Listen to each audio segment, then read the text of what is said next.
Ang mga videong inyong matutunghayan ay para lamang sa mga taong matatagang loob dahil maaari itong magdulot ng disturbance sa inyong mahimbing na pagtulog.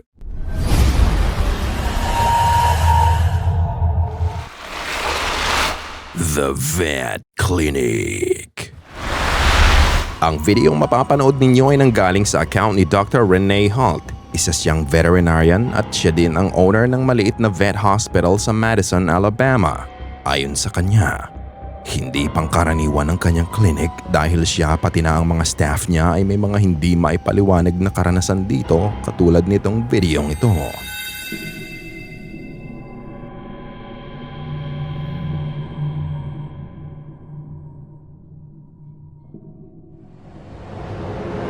Habang abala ang mga staff niya, bigla na lang nahulog ang telepono na nakasabit sa pader ng clinic niya. Wala naman sa kanila ang malapit sa telepono bago ito mahulog. Napatingin na lang sila at napadasal na nga lang ang isa sa mga kasamahan nito. Alam ko na iisipin nyo na nahulog lang to sa pagkakasabit. Pero paano mo ipapaliwanag ang susunod na video na to?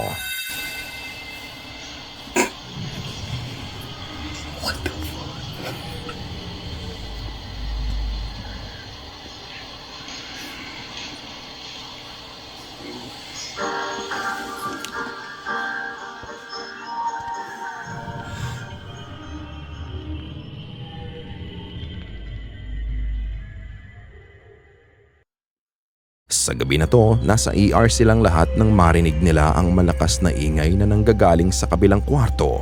Minsan, pinaprank nila ang isa't isa dahil alam nilang haunted ang clinic. Pero nang i-check nila ang CCTV kung sino ang nagpaandar ng speaker, nagulat na lang sila nang wala silang nakitang kahit sinong tao ang pumasok doon. Bukod doon, makikita mo muna ang isang orb na lumabas bago bumukas ang music ng mag-isa. Ngunit hindi lang pala ito ang pinakagrabing nangyari sa kanila dahil nang minsang nag-OT sila para alagaan ang may sakit na personal pet ng isa sa mga staff nila. Ito ang nakakapanindig na pangyayari.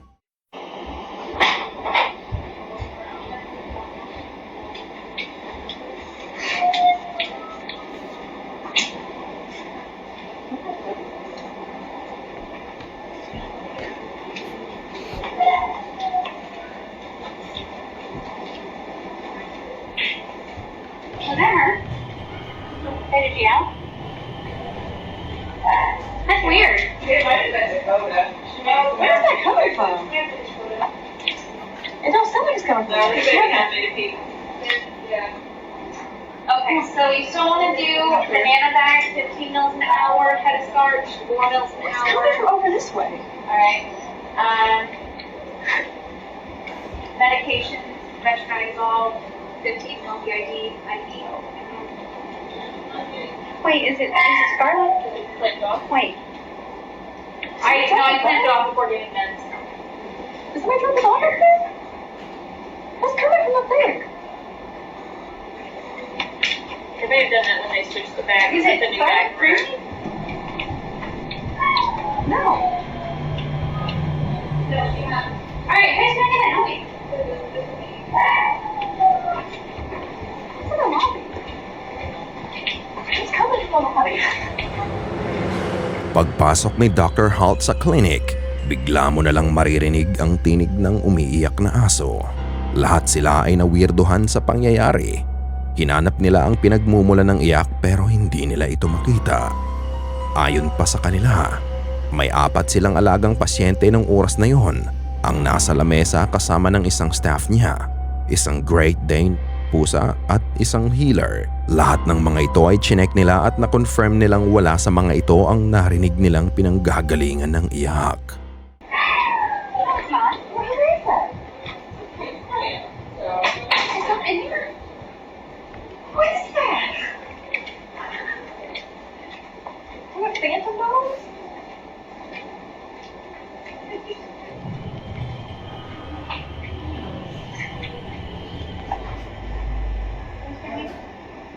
That's fucking weird. Is it Charles? You heard that, right? We all heard that. Lahat sila ay nagulat sa naganap dahil lahat ng mga staff na nasa clinic nung oras na yon narinig nila ang iyak ng aso. Hindi nila natagpuan ang may cause ng ingay kaya naisip na lang nila na ang narinig nila ay maaaring nanggaling sa dati nilang pasyenteng aso na namatay na sa clinic. But do you believe that it's the dog spirit o may ibang multong naninirahan sa clinic at tinatakot lang sila nito? Ikaw na ang bahalang humusga. Pushed. Ang videong mapapanood ninyo ay kasamahan ni Rhea sa kanyang trabaho. Ito ay kuha ng CCTV sa loob ng restaurant. Makikita mo ang kasamahan na kumukuha ng gamit para gamitin ang paglilinis ng bigla na lang.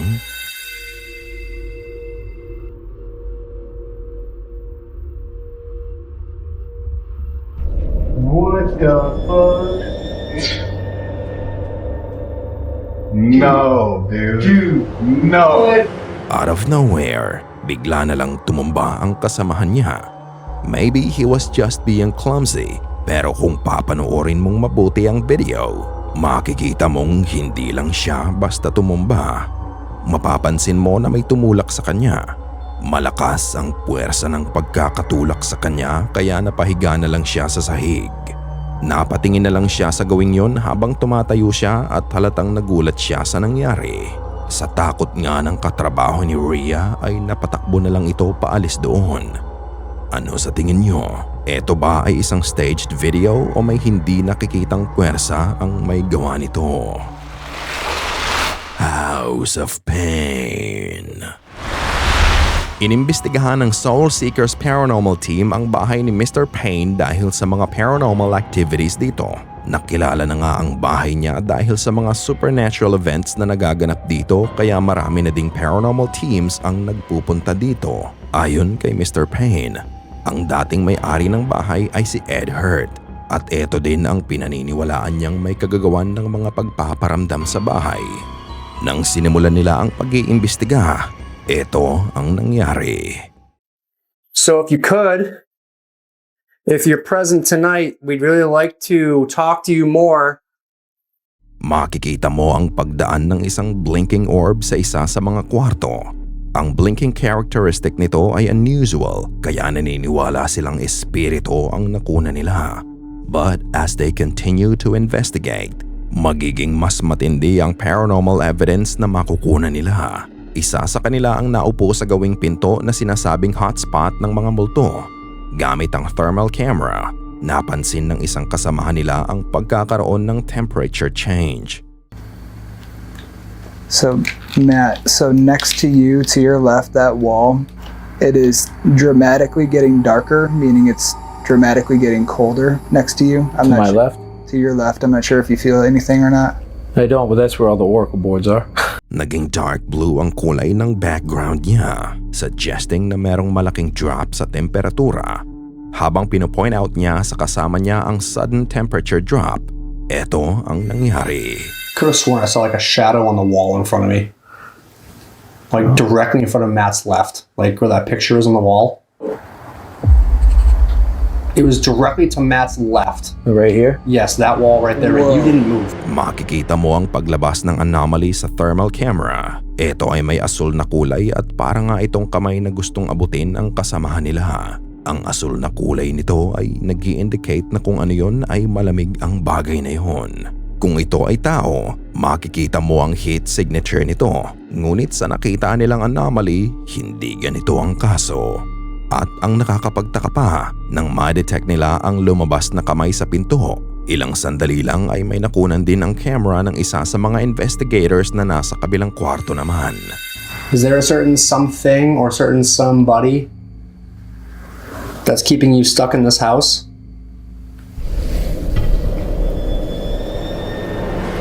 Makikita mo ang pagbaba ng itim na anino sa pinto at gumapang palabas. Mabilis ang kilos nito at napakapulido din ng galaw nito. Ang mahirap pang ipaliwanag kapag binagalan mo ang clip na ito.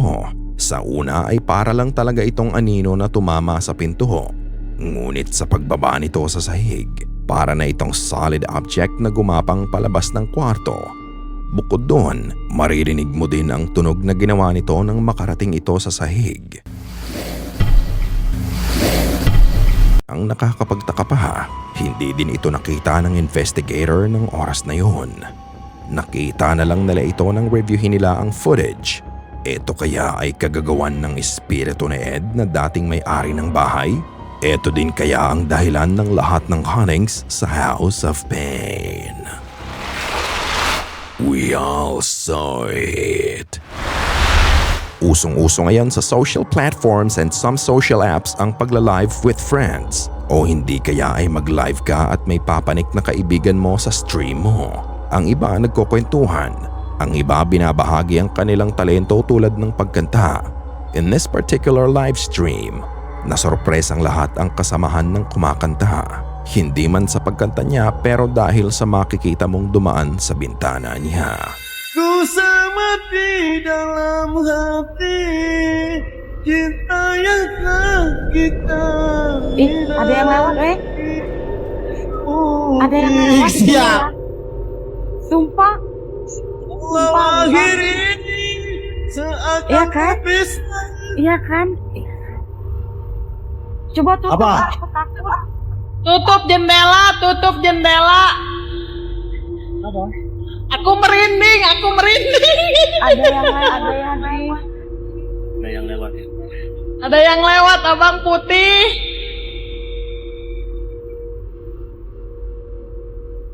Aku merinding, weh. Sumpah ada yang lewat. Besar weh. Buset lah. Gak banget. Untung nggak lihat. Habang seryoso siyang kumakanta at habang nakikinig ang iba niyang mga kasama, naggulat na lang sila nang may makita silang puting figura ang dumaan sa bintana ng host.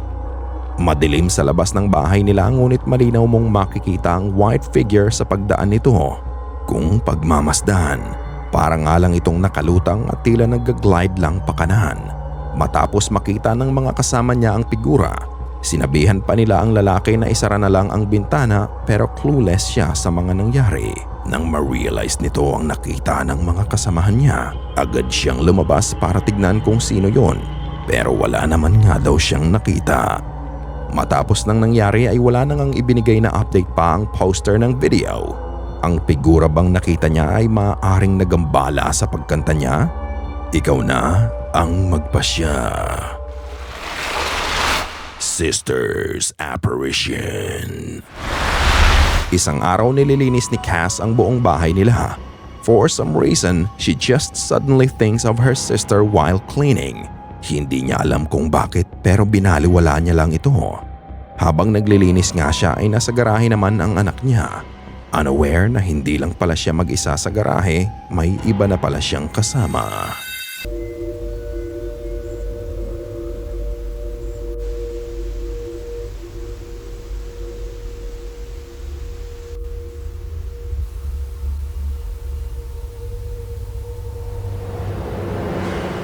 Makikita mo ang anak ni Cass na hinahanap ang helmet niya. Matapos ang ilang sandali, lumabas si Cass sa garahe para papasukin na ang anak niya sa bahay. Nang isara ni Cass ang pinto ng garahe, palingon-lingon pa siya sa likod niya dahil may nararamdaman siyang presence dito. Pero ka-goosebumps, nakita mo ba yun? Sa una, it looks like just a normal video with nothing really going on. Pero panooring mabuti ang video. Okay, so this is on my iPad right now. I'm about to play it for you guys so you can actually see what's going on. And I'm gonna point it out to you guys, so don't worry. So here we go. I'm gonna hit play. She's saying, helmet, come out, wherever you are. So you see this thing up here, flies up here, comes back down. She grabs her helmet. She walks over here. Look, watch what happens.